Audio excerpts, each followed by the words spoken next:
এটা তো আপনারা দেখছেন যে বিভিন্ন অনলাইনে আসছে কারচুপির যে একটি ইস্যু আছে সেখানে তো আছে। যেমন 5ই আগস্টের পরে আমরা যেখানে গণতন্ত্রের চর্চা করছি সেখানে বিভিন্ন সংগঠন কি করছে, বিভিন্ন প্রশাসনের ক্ষেত্রে তাদের লোক যে মোতায়েন সেই কাজটা করছে। তো আপনার যখন একটা বিশ্ববিদ্যালয়ে মেইন মানে জায়গাগুলোতে আপনি প্রশাসনটা ক্যাপচার করে রাখবেন, আপনি চাইলেও সেখানে আপনি হস্তক্ষেপ করতে পারবেন না। ওনারা যেভাবে চাইবে সেভাবে নির্বাচন হবে। আপনি দেখেন এই যে জাহাঙ্গীরনগর বিশ্ববিদ্যালয়ের ফলাফল 3 দিন, মানে এটা কি জাতীয় নির্বাচনের ফলাফল 3 দিন হয়নি, সেখানে 3 দিন কেন যাবে? এবং এবং ক্যামেরা ক্যামেরা ভিডিও বার্তা সহ আমরা দেখতে পাচ্ছি কারচুপি, এবং বিভিন্ন শিক্ষকরা এখান থেকে বের হয়ে আসছে বর্জন করে। তো সেইখানে কারচুপি যদি হয় একটা নির্বাচনে ফেসিস্ট আমলের মতো, সেখানে তো আমরা সুষ্ঠু ফলাফলে আশা করতে পারেন না। সেই হিসাবে আমার প্রধান কারণ হচ্ছে আমি এটাকে মনে করি। দ্বিতীয় কারণ বলতে গেলে আহ আমাদের আমাদের হয়তো একটু ফারাক আছে, ডিস্টেন্স আছে, আমাদের কিছু ল্যাকিংস আছে, কিন্তু আমরা আমাদের বড় ভাইরাও কিন্তু সেই ডিক্লেয়ার দিয়ে আসছে যে ভুল ত্রুটি আমাদের আছে, কিন্তু সেটাকে মোকাবেলা করে আমরা সামনের দিকে এগিয়ে যাবো। ওভারকাম করে এগিয়ে যাবে। অবশ্যই অবশ্যই আমরা তো সেটাই চাচ্ছি, আমরা করেও যাচ্ছি, ইনশাল্লাহ আগামীতে আরো বেশি করবো।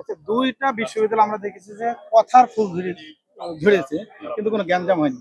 এখানে কি কোনো গ্যাঞ্জাম হওয়ার সম্ভাবনা আছে কিনা? না, মানে আপনি মানে আগেই বললাম জগন্নাথ বিশ্ববিদ্যালয় একটা আলাদা প্ল্যাটফর্ম নিয়ে আমরা কাজ করি। এটা আপনি এখানে দেখবেন যে আমাদের কমপক্ষে 15 থেকে 20টা সংগঠন আছে। আজ পর্যন্ত কোনো সংগঠনের সাথে কোনো সংগঠনের আমাদের কাজ হয় না। প্রতিটা আন্দোলনে আমরা একই সংগঠন আরেক সংগঠনকে নিয়ে একটা আগে প্রথম মত বিনিময় সভা করি। এক ঐক্যবদ্ধ যে মার্চ টু যমুনাতে দেখেন প্রত্যেকটা সংগঠন আমরা একসাথে কাজ করি।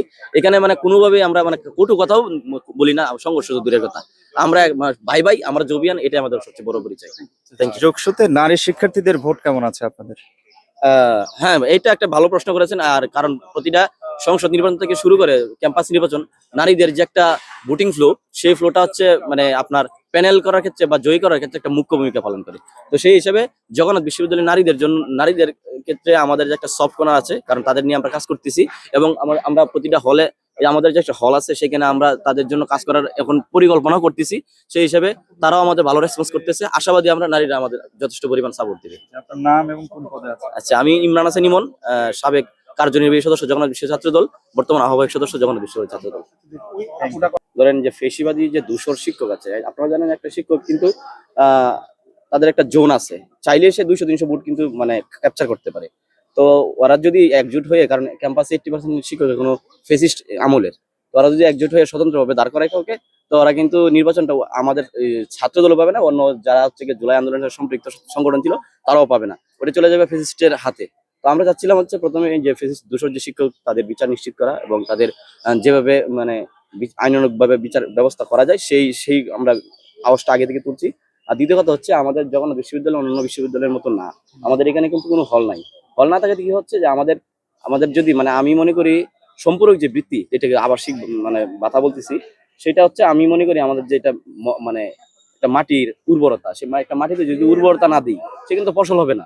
আমার কথা হচ্ছে যে আগে সম্পূরক বৃত্তিটা নিশ্চিত করুক, এরপরে আমরা সবাই মিলে যোগসু মানে যোগসু হওয়ার জন্য যতটা মানে পথ সুগম করা দরকার সেটা আমরা করব। আমরা যোগসু মানে চাই, কারণ যোগসু হচ্ছে একটা বিশ্ববিদ্যালয়ের সৌন্দর্য।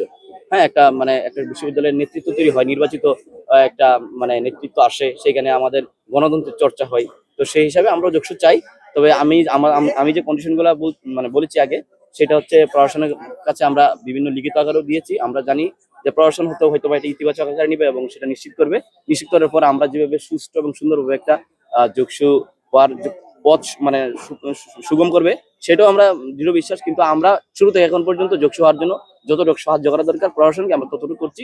এবং যোগসু চাই এবং ক্যাম্পাসের সৌন্দর্য বৃদ্ধি করবে, সেটা আমরা মানে প্রশাসনকে আগে বলে আসছি, এখনো বলছি, এবং শিক্ষার্থীদের সাথে সম্মিলিতভাবে কাজ করে যাচ্ছি।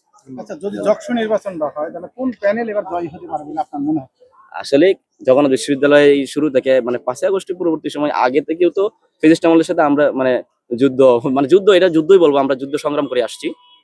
5ই আগস্ট পরবর্তী সময় আমরা ছাত্রদল, জগন্নাথ বিশ্ববিদ্যালয় ছাত্রদল দেখেন যতগুলা এই বিভিন্ন জায়গায় ফ্যান ছিল না, ফ্যান দিয়েছি। এরপরে হচ্ছে এই যে ফিল্টার গুলো দেখতেছেন, সেটা জাতীয়তাবাদী ছাত্রদল থেকে দিয়েছি। এবং এই যে গাছ বৃক্ষরোপণ থেকে শুরু করে টিএসসি সংস্কার আন্দোলন, এরপরে হচ্ছে মনে করেন এই যে ফুটপাত থেকে বাস স্ট্যান্ড তোলা, এবং বিভিন্ন ওই অবৈধ যে আমাদের দোকান, সেই ফুড কোর্ট তোলা, সবগুলো আমাদের জাতীয়তাবাদী ছাত্রদল সম্মুখ সারি থেকে আমরা করছি। এবং জুলাই আন্দোলনে আপনারা যদি দেখেন আমাদের যে মিছিলগুলা, সবগুলো আমাদের ছাত্রদল সম্মুখ সারি থেকে আমরা একদম নিজের জানের মায়া ত্যাগ করে আমরা এগিয়ে আসছি। তো সেই হিসাবে আমরা এবং প্রতিদিন ক্যাম্পাসে আমরা যে সাধারণ শিক্ষার্থী আছে তাদের সাথে মানে একসাথে মানে মিলেই আমরা আছি এখন পর্যন্ত, সাধারণ শিক্ষার্থীদের সাথে ঘুরতেছি। তো তারা বুঝবে, তারা যাদের ভালো মনে করবে, আমাদের দৃঢ় বিশ্বাস আমার একটা ভোট আমি কাকে দিব সেটা একটা সুন্দর এবং গণতান্ত্রিক আমি মানুষকেই দিব।